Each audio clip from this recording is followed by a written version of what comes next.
Good morning बच्चों पाठ 4 कथनी और करनी लेसन समझाया जा रहा है। तो अभ्यास का क्वेश्चन नंबर 3 जो महत्वपूर्ण प्रश्न है उसको समझा दे रहे हैं। तो पूरा वीडियो केयरफुल होकर सुनिएगा और समझिएगा।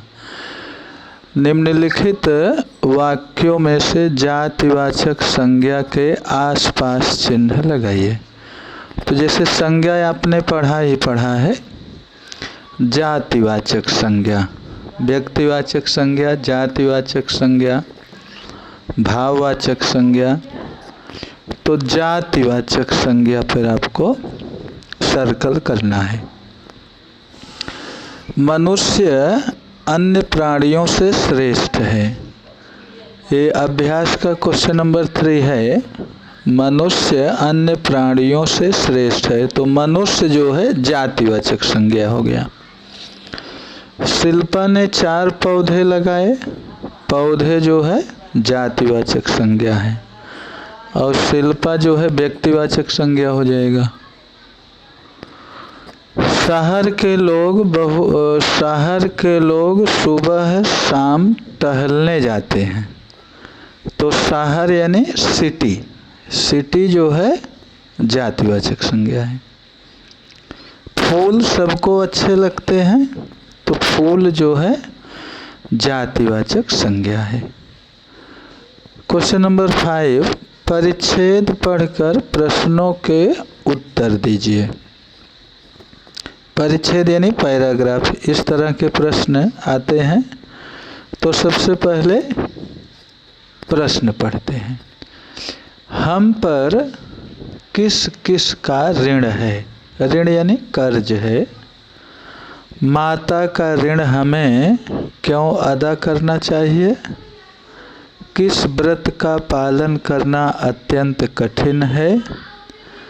किसे देशभक्त नहीं कहा जा सकता? गद्यांश को उपयुक्त शीर्षक दीजिए। परिच्छेद पढ़ना है आपको। आप शुद्ध हृदय से इस बात पर विचार करें कि माता, मातृभूमि और मातृभाषा का आप पर भी ऋण है। एक जननी आपको जन्म देती है। एक की गोद में खेल कूद कर और खा पीकर आप पुष्ट होते हैं और एक आपको अपने भावों को प्रकट करने की शक्ति देकर आपके सांसारिक जीवन को सुखमय बनाती है। जिसका आप पर इतना उपकार है उसके लिए कुछ करना क्या आपका परम कर्तव्य नहीं है?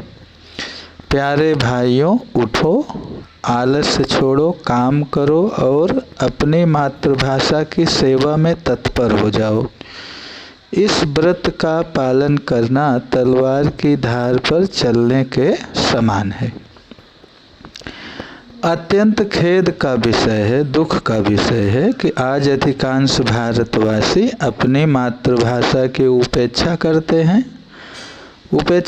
हैं ना, अवहेलना करते हैं, तिरस्कार करते हैं।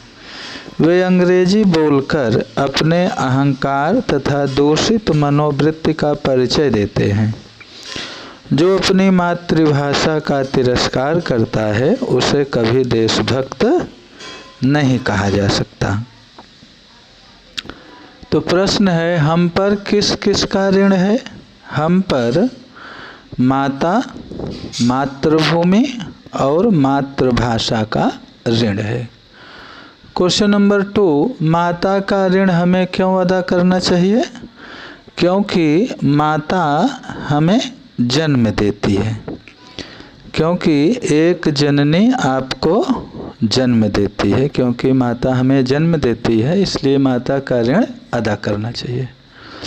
किस व्रत का पालन करना अत्यंत कठिन है? किस व्रत का पालन करना अत्यंत कठिन है? अपनी मातृभाषा की सेवा में तत्पर हो जाना। इस व्रत का पालन करना अत्यंत कठिन है, तलवार की धार पर चलने के समान है। क्वेश्चन नंबर 4, किसे देशभक्त नहीं कहा जा सकता? किसे देशभक्त नहीं कहा जा सकता? जो अपनी मातृभाषा का तिरस्कार करता है, अंग्रेजी बोलकर अपने को अहंकार तथा दूषित मनोवृत्ति का परिचय देता है, उसे कभी देशभक्त नहीं कहा जा सकता। गद्यांश को उपर्युक्त शीर्षक दीजिए। तो गद्यांश का शीर्षक है मातृभूमि और मातृभाषा। बच्चों अगला प्रश्न है कहावतें। पेज नंबर 26 पे कहावतें दिया है, तो बहुत महत्वपूर्ण है। कहावतें, निम्न कहावतों का अर्थ लिखिए। ऐसा 1 नंबर का आता है एग्जाम में। तो आम के आम गुठलियों के दाम, इसका अर्थ है दोहरा लाभ होना। जैसी करनी वैसी भरनी, इसका अर्थ है कर्मों के अनुसार फल मिलना। तीसरा है साँच को आँच नहीं, सच्चे व्यक्ति को कोई भय नहीं होता। और लास्ट है काला अक्षर भैंस बराबर, बिल्कुल अनपढ़ होना, निरक्षर होना।